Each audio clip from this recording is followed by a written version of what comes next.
Bonjour et bienvenue dans La Belle Entreprise. Au sommaire de cette émission, la reprise d'entreprise artisanale. En compagnie d'Antoine Michaud qui a repris la société MGV à Choisy-le-Roi dans le Val-de-Marne. Bonjour Antoine. Bonjour. Et à ses côtés, Christophe Degnaud de la Chambre de métiers et de l'artisanat du Val-de-Marne. Bonjour Christophe. Pour commencer, Antoine, est-ce que vous pouvez nous expliquer pourquoi vous avez préféré reprendre une entreprise plutôt que d'en créer une ? Alors j'ai choisi de reprendre une entreprise dans le domaine de la mécanique de précision parce que c'est très compliqué aujourd'hui de partir de zéro dans ce domaine. Donc il faut du personnel qualifié, des machines lourdes, un savoir-faire et de la clientèle. Et j'ai eu un coup de cœur pour cette société qui m'a permis d'avancer plus vite et ça fait gagner du temps de reprendre une entreprise et sa clientèle.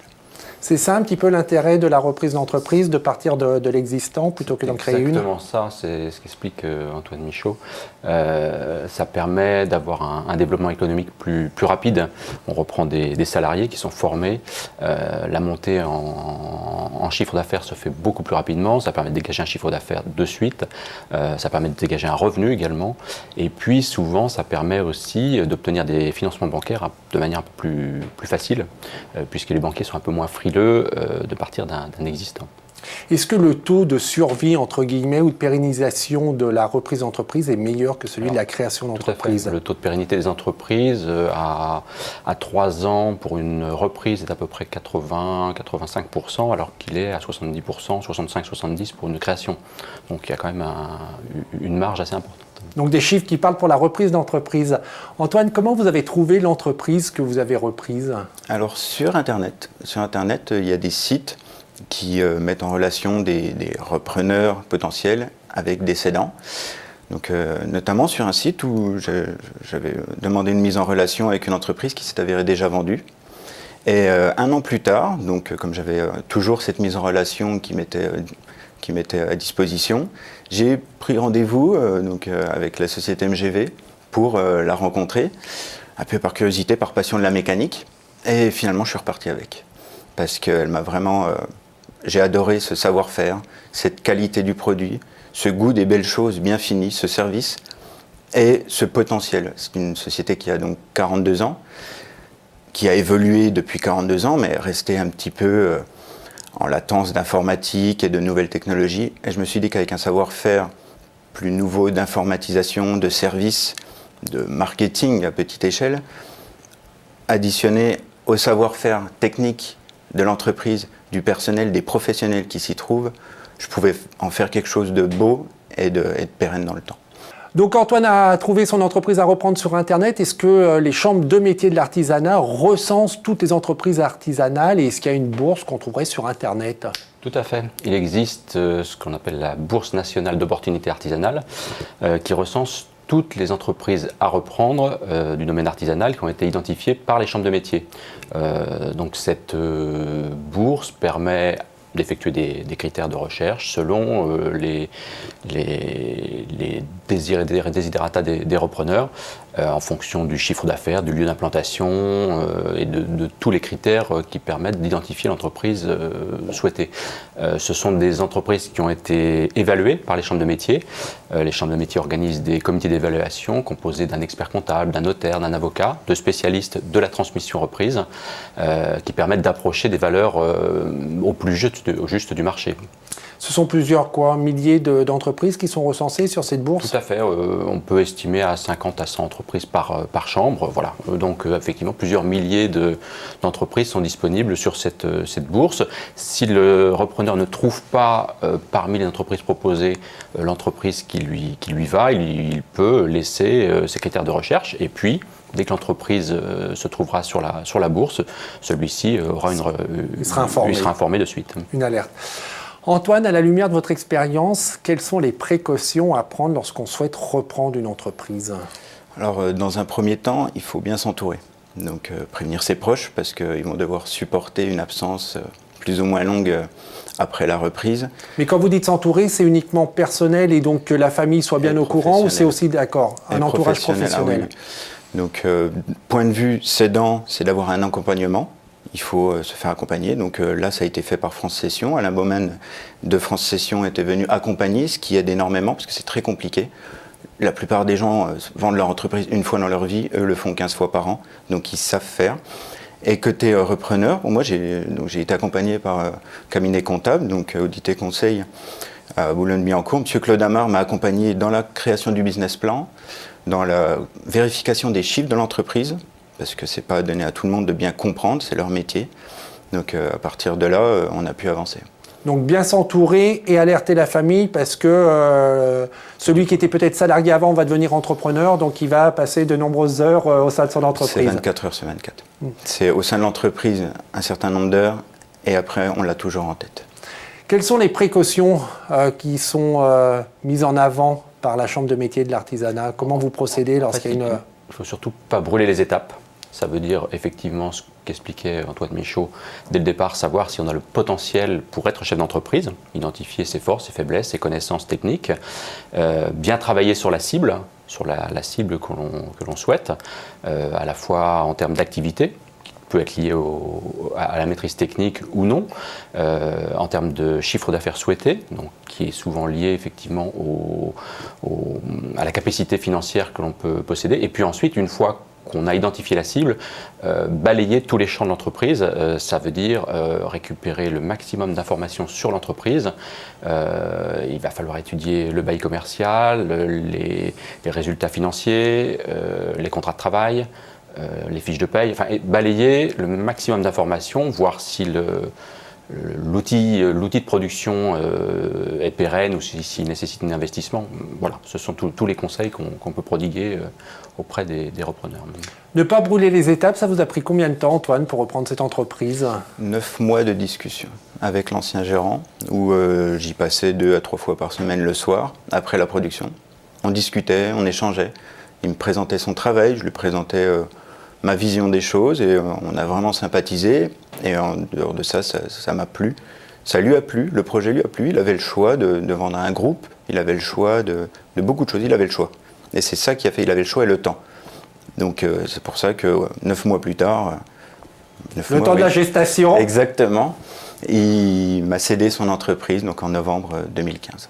C'est ça à peu près la durée d'une transmission d'entreprise? Alors, nous estimons à peu près à 18 mois le temps d'une transmission. Ah, donc c'est rapide. Alors, rapide, tout est relatif, mais voilà, la mise en relation est souvent assez longue entre le repreneur et le cédant. C'est quelque chose d'assez... Ça implique les personnes et nécessairement, il faut que ça passe entre les deux chefs d'entreprise, le futur et l'ancien, pour qu'effectivement on arrive à ce que l'entreprise parte sur de bonnes bases. Et dans ce que disait Antoine, les 9 mois, c'est à partir de la première rencontre avec celui qui allait être le cédant, c'est ça? Exactement. Ouais, donc il y a le travail de réflexion, enfin la durée de la réflexion en amont et ainsi de suite, donc ça a peut-être été... C'est pas sur un coup de tête, ça se fait vraiment pas, ça se prépare énormément. Et alors justement, en matière de préparation, est-ce que la Chambre de métier et de l'artisanat du Val-de-Marne et toutes les chambres de métier de l'artisanat peuvent accompagner ceux qui veulent reprendre une entreprise? Bien sûr. C'est même notre cœur de métier d'accompagner les chefs d'entreprise. Donc ça veut dire qu'on les accompagne de la phase amont, de la phase d'identification de l'entreprise, puisqu'on gère une bourse d'entreprise. On va faire les mises en relation entre le chef d'entreprise, le cédant, et puis ensuite on va participer à l'élaboration du business plan sur 3 années, voir si l'entreprise est viable ou non, et puis une fois que la reprise est effectuée, une fois que l'entreprise a démarré, on va continuer à suivre le chef d'entreprise pour vérifier si effectivement ce qui était prévu initialement correspond à la réalité du terrain. MGV, c'est une entreprise de mécanique. Oui. Est-ce que vous étiez issu du domaine de la mécanique avant de reprendre cette entreprise? Pas directement. J'étais client de mécanique pour des grands comptes industriels. Donc je travaillais avec des sociétés de mécanique, j'en ai vu beaucoup avant. Donc je n'étais pas directement issu, je n'étais pas fabricant de mécanique. Et à vos yeux, est-ce qu'il faut être issu du secteur d'activité de l'entreprise qu'on va reprendre? Ça dépend, à mes yeux, ça dépend du profil de l'ancien gérant. Si l'ancien gérant est plus un profil type commercial, ça, c'est plus des aptitudes personnelles de savoir vendre s'il ne met pas la main dans le technique. Dans mon cas, c'était un profil technique, un excellent technicien. Et pour passer après un excellent technicien, il faut le devenir, il faut apprendre, écouter et apprendre. Quelles sont les recommandations de la Chambre de métiers et de l'artisanat? Est-ce qu'il faut plutôt être un repreneur issu du secteur d'activité ou pas forcément? Ça dépend de la taille de l'entreprise en fait. Pour une petite structure, il est nécessaire d'être du secteur d'activité. Ça permet d'être légitime vis-à-vis des salariés aussi, des salariés existants, et de maîtriser globalement les étapes de l'entreprise, de ne pas dépendre des salariés. Pour une structure plus importante, on peut se contenter d'être manager, mais ça nécessite quand même a priori, à minimum, d'appréhender l'environnement de l'entreprise, même si on n'est pas forcément du sérail. Et puis après, on peut imaginer un tuilage avec le cédant qui va rester et qui va transmettre son savoir-faire technique au repreneur. C'est ce qui se fait très souvent parce que ça permet effectivement, vis-à-vis des salariés, que tout se fasse en douceur. Même si la présence du chef d'entreprise, quelquefois, aussi peut être gênante pour le repreneur, pour qu'il puisse s'imposer en tant que chef d'entreprise. Mais on le conseille de toute façon pour que ça se fasse dans les meilleures conditions. C'est compliqué de reprendre des salariés, enfin reprendre entre guillemets, mais quand on reprend une entreprise, des fois il y a des salariés qui sont là depuis un certain temps. Est-ce que c'est difficile ça? Alors, j'ai de la chance. Dans mon cas, non, parce qu'ils sont super. La seule chose qu'ils m'ont dit lors de la reprise, on veut travailler. Ils sont professionnels, ils sont impliqués et ils ont une ancienneté, ils travaillaient dans la société pour la plupart, je n'étais pas né. Donc à partir de là, on arrive après. Je pense par contre, peut-être que dans d'autres sociétés, ça peut être compliqué. Les méthodes de management diffèrent d'un gérant à un autre. Donc à partir de là, c'est encore une fois, ne pas faire d'erreur au début, ne pas promettre des choses qu'on ne pourra pas tenir, écouter et s'adapter au fil de l'eau. Il y a une petite astuce à donner à ceux qui vont reprendre une entreprise pour que ça se passe bien avec les salariés? Être à l'écoute. Alors être à l'écoute, ne pas forcément trop s'imposer de suite, comprendre que les salariés étaient là avant que l'on arrive dans l'entreprise, donc ils ont une expérience, ils ont un vécu, il faut en prendre compte et voilà, c'est de l'humain, donc l'humain est toujours compliqué à gérer. Quelles sont les premières décisions que vous avez prises après avoir repris l'entreprise? Aucune, je n'ai rien fait. Et je pense que c'est la meilleure méthode pour ne pas faire d'erreur. Il faut écouter, on ne connaît pas. On a étudié les chiffres, on a discuté avec l'ancien gérant, mais l'entreprise au quotidien, les clients, on ne les connaît pas vraiment. Pour ne pas faire d'erreur, on n'entend pas, on écoute, et on ne fait rien jusqu'à ce que on se sente prêt, que ça vient tout seul. Mais pas faire d'erreur, donner des directions, mais pas des destinations. C'est une période d'observation. Exactement, l'apprentissage. Quel est le bilan que vous tirez? Donc ça fait bientôt une année que vous avez repris cette entreprise. Ça fait une année que vous avez repris cette entreprise. Quel est le bilan? Bilan positif. Bilan vraiment positif. Déjà, point de vue factuel, le chiffre d'affaires est en hausse de 15%, donc ce qui est déjà plaisant, parce qu'on regarde les chiffres dans un premier temps. Humainement, moi j'ai rencontré des personnes formidables, que ce soit du point de vue client, c'est des clients historiques, ça fait 30 ans qu'on travaille avec eux, et c'est plaisant. Des nouveaux clients qui arrivent, et ça c'est l'enthousiasme, on dit qu'il y a du potentiel. Il y a un potentiel avec cette société, et la découverte, je suis passionné de mécanique, de voir de la belle mécanique comme ça tous les jours, c'est un luxe. Après, humainement, c'est certes parfois difficile, il y a des hauts, des bas, mais je pense que c'est dans tout métier la même chose, sauf que quand on est patron, c'est 24 heures sur 24, c'est la seule différence. Mais c'est un choix. Mais c'est un choix.